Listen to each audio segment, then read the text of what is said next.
अस्सलाम वालेकुम फ्रेंड्स, आप देख रहे हैं टैक्स दोस्ती रिपोर्टिंग वीडियोस। मैं हूं आपका टैक्स दोस्त और टैक्स होस्ट एंथनी विलियम्स, और आप देख रहे हैं part 4 of Punjab agriculture income tax act. और हमने प्रीवियस 3 पार्ट्स में एग्रीकल्चर इनकम की डेफिनेशन, इसकी एग्जेम्पशन इनकम टैक्स लॉ में और इसकी टैक्सेशन इस लॉ में पंजाब में देखी। उसके अलावा हमने देखा कि इसकी टैक्स कैलकुलेट आप कैसे करते हैं। 2 ऑप्शन है, एक कल्टिवेटेड लैंड के मुताबिक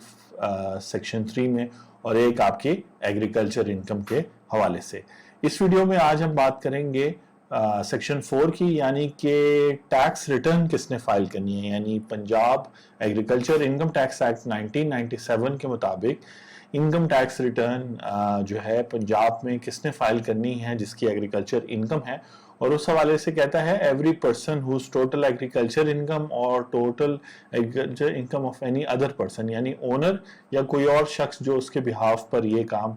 एग्रीकल्चर इनकम कमा रहा है, जिसके मुताबिक इसको असेसेबल होना है फॉर एनी इनकम ईयर। ठीक है जी, exceeds the maximum amount which is not chargeable to tax. यानी मुख्तसर ये कि हर वो शख्स जिसने एग्रीकल्चर इनकम कमाई है, पहले वो 2 तरीकों से जो हमने सेक्शन 3 में देखा, cultivated land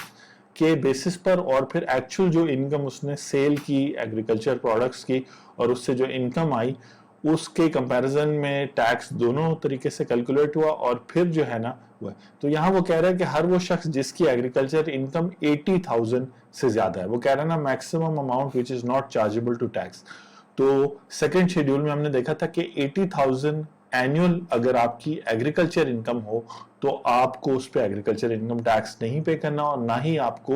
agriculture income tax return file करनी है। या ये तो या इस तरह हो, या फिर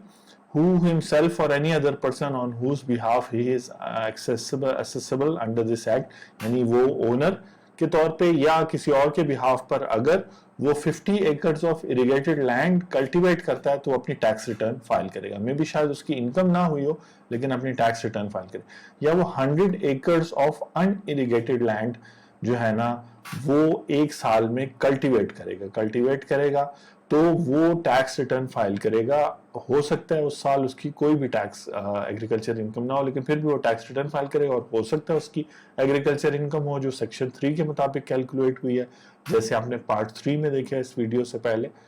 तो उस केस में भी रिटर्न फाइल करेगा। अब अगर उसकी कुछ इरिगेटेड लैंड हो और कुछ अनइरिगेटेड लैंड हो तो उन दोनों को कंबाइन करने के बाद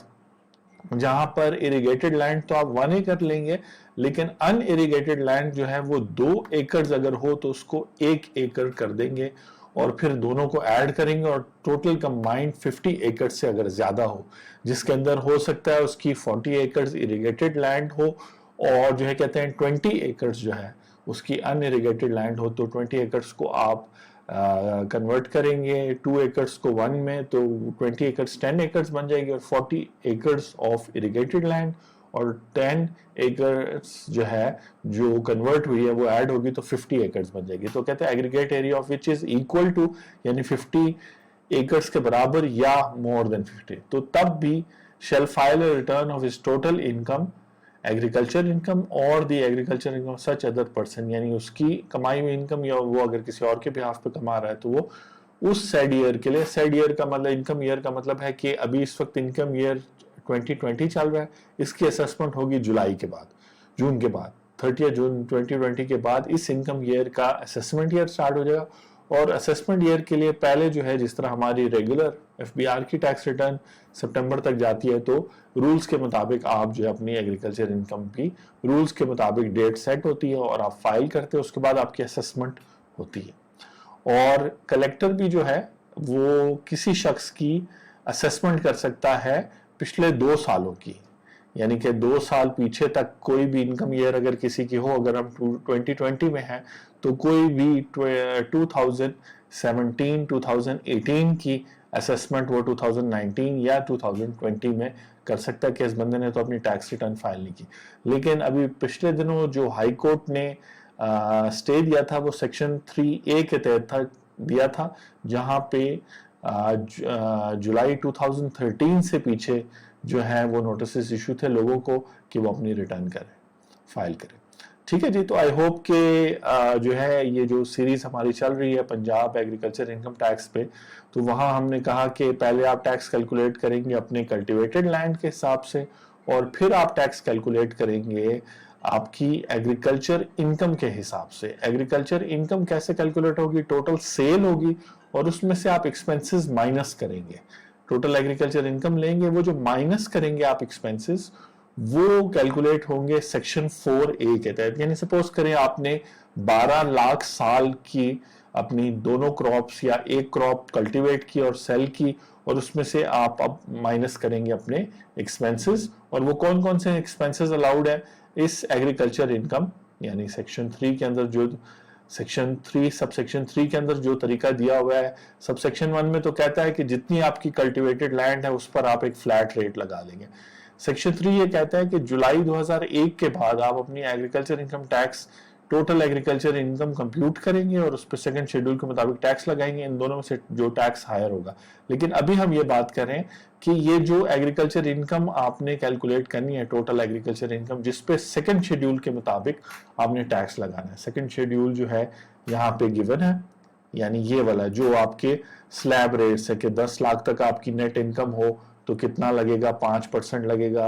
80,000 से ऊपर, और बाकी अगर 20 लाख से कम हो तो इतना लगेगा, 30 लाख से कम हो। तो इसकी कैलकुलेशन के लिए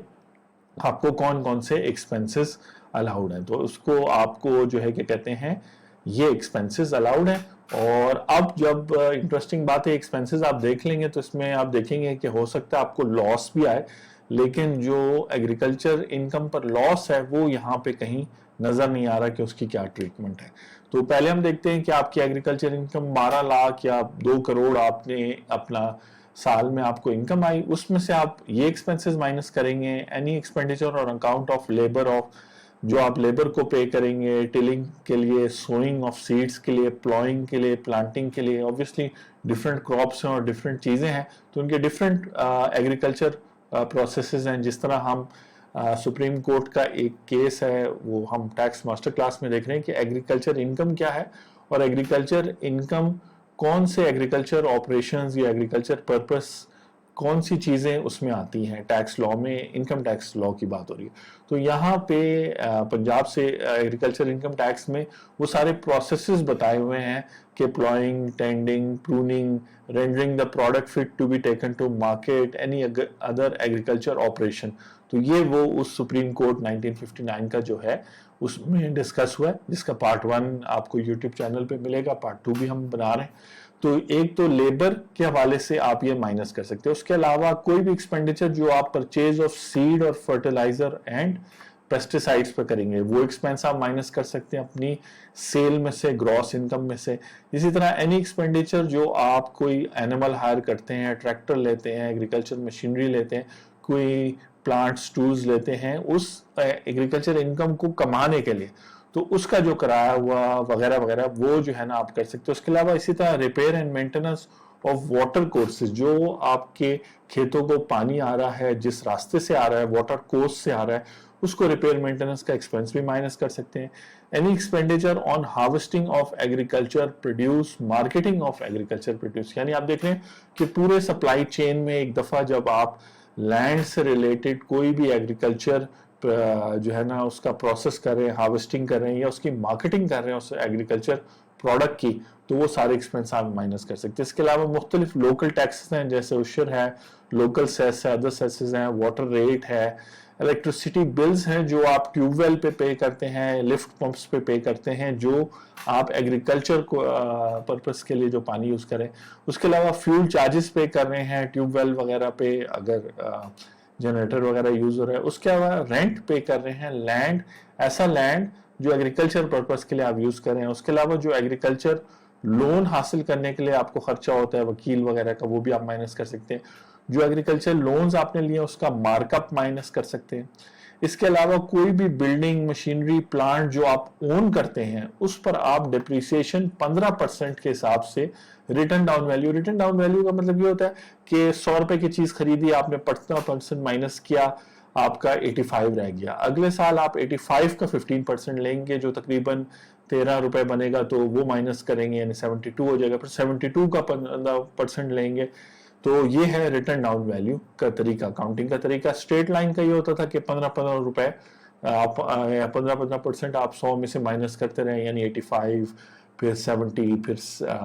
फिर 55 इस तरह करके, लेकिन ये रिटर्न डाउन के मुताबिक। इसके अलावा कोई भी और खर्चा जो बिल्डिंग या मशीनरी को खरीदने का ना हो या कोई पर्सनल आपका एक्सपेंस ना हो, तो वो भी आप एग्रीकल्चर इनकम में से माइनस कर सकते हैं एज एन एक्सपेंस। तो ये उसी बात को जो है रीइंफोर्स कर रहा है कि कोई भी अलाउंस जो यहाँ अलाउ किया गया है वो आप अपनी इनकम में शो भी करेंगे और माइनस भी करेंगे। फिर एक दो सिनेरियोज हैं जिन पे आज बात नहीं करेंगे कि अगर एक डिसीज पर्सन है, मर गया कोई शख्स, तो उसकी क्या लाइबिलिटी है, और अगर कोई एजेंट है जो एसएससी को, एसएससी वो होता है यानी जिसने टैक्स देना होता है, उसको रिप्रेजेंट कर रहा है, तो उसके सिनेरियो में क्या होगा। मैंने जैसे कहा कि रिफंड की बात हो रही है, रिफंड चूंकि इसमें कुछ टैक्स आपको एडवांस में पे करना पड़ता है जब पहली क्रॉप लगाते हैं, तो उस लिहाज से जो है रिफंड बन सकता है अगर आपको लॉस हो जाता है अपनी उस पर। तो इसको किस तरह से देखना है वो डिटेल में देखना पड़ेगा, रूल्स को भी देखना पड़ेगा, और कोई केस अगर हो तो उस मुताबिक, लेकिन लॉस का एज सच एग्रीकल्चर इनकम पे लॉस का यहाँ जिक्र नहीं है। उसके अलावा आप जो है मेंटेन करेंगे कि जो आपसे डिमांड किया जा रहा है या रिकवरी ऑफ टैक्स है उसका रिकॉर्ड आप मेंटेन करेंगे, जिसका मतलब है कि जो आप खर्चे वगैरह करें उसका रिकॉर्ड शायद मेंटेन करें, शायद ना करें, लॉ आपको बता दीजिए। फिर ये देखते हैं कि अगर आप अपनी इनकम टैक्स रिटर्न फाइल नहीं करते इस एग्रीकल्चर इनकम टैक्स लॉ के मुताबिक, तो आप पर कलेक्टर जो है वो 25 रुपीज पर डे के हिसाब से जुर्माना लगा सकता है, जो मैक्सिमम 1000 रुपीज तक जुर्माना जाएगा, और पहले वो आपको बुलाएगा और पूछेगा कि क्यों नहीं आपने रिटर्न फाइल की। इसी तरह अगर आप कोई कल्टिवेटेड लैंड छुपाते हैं, और अब चूंकि पंजाब में बहुत सारा रिकॉर्ड पटवारी वगैरह का कंप्यूटराइज हो चुका है, तो पॉसिबल है कि गवर्नमेंट उसको कंपेयर करे और उस पर जितना टैक्स बनता है वो आपसे रिकवर करे, प्लस जो है सपोज करे आपने 10,000 रुपए के बराबर कल्टिवेटेड लैंड का टैक्स बचा, तो आपसे 10,000 प्लस पेनल्टीज लगाए, प्लस टैक्स वालों को फिर पता चल जाता है कि इस बंदे ने छुपाया है कुछ, तो वो बाद में आपको वैसे भी तंग कर सकते हैं। तो इस तरीके से जो है क्या कहते हैं, ये हमारा एक इनिशियल लुक थी इन 4 पार्ट्स में, जहां हमने एग्रीकल्चर इनकम टैक्स की बात की। हमने देखा कि फिक्स्ड रेट्स के हिसाब से या इनकम के हिसाब से जो हमने इस वीडियो में कैलकुलेट किया वो कैसे होता है। बाकी टैक्स लॉ के हवाले से आप ये सारे पार्ट्स देख तो रहे हैं, लेकिन इनमें एडवाइस जो है वो इंफॉर्मेशन पर्पस के लिए है, क्योंकि अगर आपकी जो स्पेसिफिक फैक्ट्स हैं वो जब आप प्रोफेशनल्स को, एडवोकेट्स को, चार्टर अकाउंटेंट्स को बताएंगे तो वो आपको बेहतर गाइड कर सकते हैं। और इसको आपने अपनी एनुअल इनकम टैक्स रिटर्न जो एफबीआर के तहत है वहाँ भी